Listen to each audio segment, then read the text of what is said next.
perjalanan di bumi Spanyol ini, sampailah saya di Granada. Granada adalah sebuah kota yang terletak di kaki gunung Sierra Nevada. Sierra Nevada merupakan gunung tertinggi yang ada di Andalusia. Sahabat semua, kalau kita perhatikan di Granada ini banyak sekali terdapat lorong-lorong kecil dan juga bangunan-bangunan yang berseni bina dengan gaya Timur Tengah. Walaupun Islam telah lenyap di bumi Andalusia 5 abad yang lalu, namun pengaruh dari Timur Tengah masih bisa kita lihat sampai hari ini.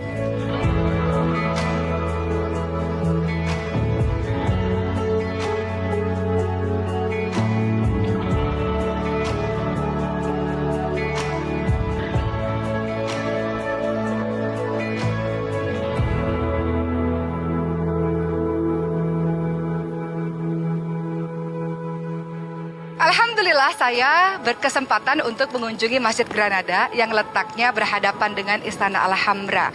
Granada ini terletak di Albaicin. Albaicin merupakan perkampungan yang pernah dibuat oleh bangsa Moor Muslim pada tahun 1013 Masehi. Dahulu tempat ini adalah tempat sampah, sahabat semua. Tiada seorang pun yang memperhatikan tempat ini. Namun sekarang siapa sangka di tempat ini mulai berdiri masjid yang sangat megah. Apa saja aktiviti yang ada di dalamnya? Tentu saja selain sebagai tempat sholat dan juga tempat untuk belajar. Dan hari ini spesial karena hari ini hari Jumat, banyak orang yang melaksanakan sholat Jumat, dan selepas sholat Jumat akan bersama-sama makan kuskus, dan saya akan coba untuk beramah mesra dengan mereka.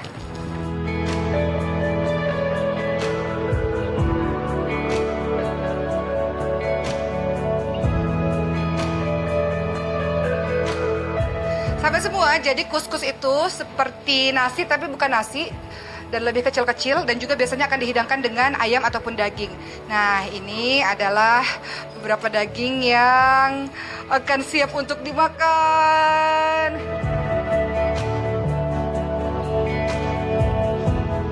Kuskus siap dihidangkan. Jom kita makan.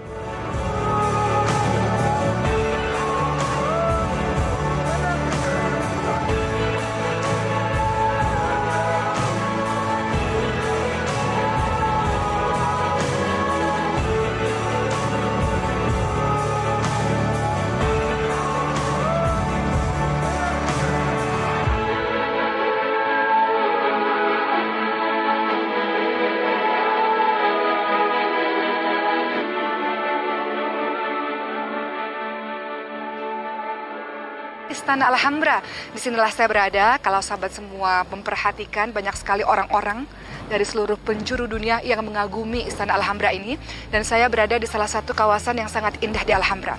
Istana Alhambra terdiri dari beberapa kawasan, sahabat semua, kubu pertahanan, kemudian ada beberapa istana seperti Istana Nazari dan yang lainnya. Kemudian bilik raja sendiri, bilik keluarga kerajaan yang ditandai dengan patung-patung singa yang mengelilingi pancuran air. Dan juga kita bisa melihat adanya kebun-kebun atau taman-taman yang sangat indah, pohon-pohon limau, pokok-pokok jeruk, bunga-bunga yang sangat indah.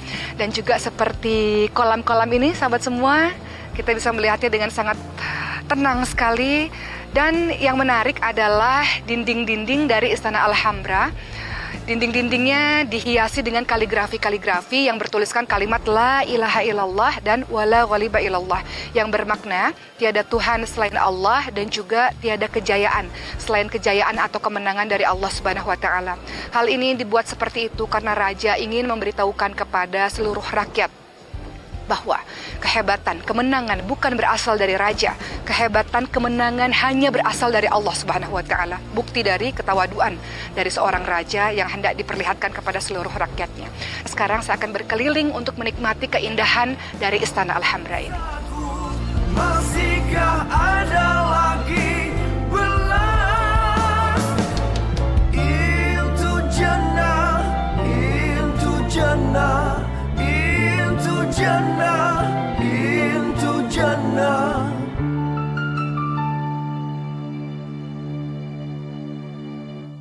Sahabat semua, kelemahan dalam mempertahankan pemerintahan Islam di Andalusia ini sungguh sangat menyedihkan. Pada saat itu yang memerintah adalah Bani Ahmar yang menguasai wilayah terakhir, yakni Granada. Maka perjanjian pun dilakukan, sahabat sekalian, ditandatangani oleh Muslim dan juga pihak Kristen yang berisi siapapun Muslim yang masih tinggal di Andalusia, mereka akan dijamin keselamatannya, dan Muslim yang pergi keluar dari Andalusia pun akan dijamin keselamatannya. Namun sahabat yang dimuliakan oleh Allah Subhanahu wa taala, perjanjian itu tak betul-betul dilakukan. Yang terjadi adalah sebaliknya. Orang-orang Islam harus memeluk agama Kristen atau orang-orang Islam harus keluar dari Spanyol. Banyak orang yang pada akhirnya harus dibunuh karena mempertahankan akidah mereka, dan kalaupun mereka keluar dari Spanyol atau Andalusia, mereka pun sebagian dari mereka akan diperangi oleh pihak musuh. Sahabat yang dimuliakan oleh Allah Subhanahu wa taala, tidak hanya sampai di situ saja. Yang kemudian terjadi adalah perubuhan atau dihancurkan seluruh tempat-tempat umat Islam, benteng-benteng, kubu-kubu, istana-istana. Kalau kita lihat Madinah Az-Zahra misalnya sahabat sekalian, Madinah Az-Zahra memang runtuh ketika terjadi perang saudara pada tahun 1010 Masehi. Namun sebetulnya yang membuat Madinah Az-Zahra jauh lebih teruk adalah ketika Andalusia jatuh ke tangan yang bukan muslim.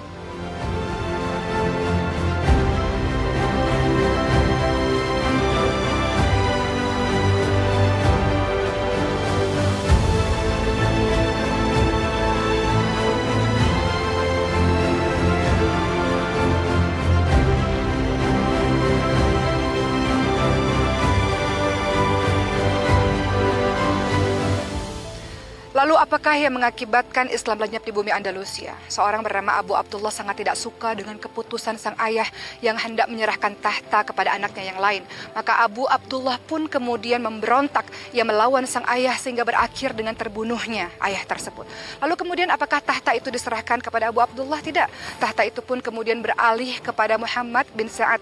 Sahabat yang dimuliakan oleh Allah Subhanahu wa taala, inilah yang membuat Abu Abdullah sangat marah dengan keadaan seperti itu sehingga meminta bantuan kepada Raja Ferdinand dan Ratu Isabella untuk membantu Abu Abdullah. Setelah dibantu, alhamdulillah. Setelah dibantu, Abu Abdullah pun mendapatkan apa yang dia inginkan. Namun tahta itu hanya sebentar saja dia dapatkan karena Ratu Isabella dan Raja Ferdinand menginginkan balasan dari Abu Abdullah. Apakah balasan yang diinginkan oleh kedua orang tersebut? Penyerahan Granada, wilayah terakhir umat Islam. Tentu saja Abu Abdullah sangat tidak percaya dengan apa yang diinginkan oleh kedua orang tersebut. Namun inilah yang sebenarnya terjadi. Islam yang dulu pernah berjaya di tempat ini hampir 800 tahun harus lenyap, tak bersisa, dan mereka keluar semuanya dalam keadaan yang hina. Begitulah yang terjadi di Granada ini teman-teman sekalian, sebuah kisah pilu sehingga Istana Alhambra sekarang tinggal menjadi kenangan saja.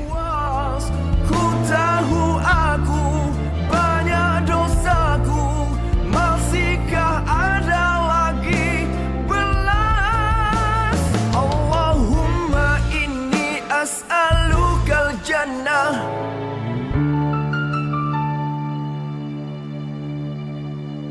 Apa yang terjadi di Andalusia sejatinya membuat kita harus mencari tahu apa penyebabnya dan apa yang harus kita lakukan supaya hal ini tidak terjadi di masa yang akan datang.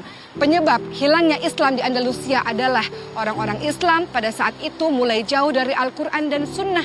Oleh karena itu, sejarah yang terjadi di Andalusia membuat kita harus menjadikan Al-Quran ada di hati kita, Al-Quran ada di lisan kita, Al-Quran ada di perbuatan kita, dan Al-Quran menjadi pedoman hidup kita.